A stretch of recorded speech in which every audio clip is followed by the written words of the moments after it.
જય જલારામ. આજે આપણે અહીંયા બધા ભેગા થયા છીએ.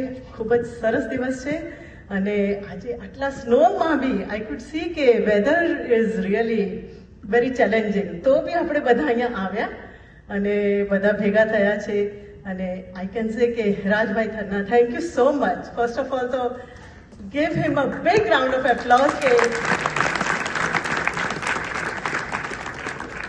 વીરપુર જેવો પ્રસાદ અને વીરપુર જેવી ભક્તિ આપણને અહીંયા મળે છે. સૌરાષ્ટ્રની ભૂમિ પર જેમ આપણે પહોંચી ગયા હોઈએ અને એટલું સરસ લાગે છે કે આખો હોલ ભરેલો છે અને તેની સાથે જ આ ભજન આટલા સરસ ટોરન્ટો રીધમ. અત્યાર સુધી હું જોતી હતી, નવરાત્રિમાં તો ધમાલ મચાવો છો તમે, પણ આ ભજન આટલા સરસ ખરેખર બહુ જ સરસ કહેવાય. અને તેની સાથે આપણા યંગસ્ટર્સ કેટલું દિલથી કામ કરે છે. આઈ કેન સે કે without any expectation, they don't expect કે એમને કોઈ એપ્લોઝ બી આપે, but I feel they deserve a big round of applause. તો કહે છે ને કે યદા યદાથી યુગે યુગે ગીતાજીના વચનને સાચા અર્થમાં સાર્થક કરનાર ભક્તોના ભગવાન એવા જલારામ બાપાના 226માં પ્રાગટ્ય દિવસે બાપાના ચરણોમાં કોટી કોટી વંદન. અને ખરેખર બહુ જ સરસ લાગે છે કે આપણે અહીંયા બધા ભેગા થઈએ છીએ, બધા ભક્તિ કરીએ છીએ અને ભેગા થઈને ભક્તિ કરવાની, दैट्स अमेजिंग थिंग. और उसी के साथ मैं थैंक यू सो मच कहना चाहूँगी.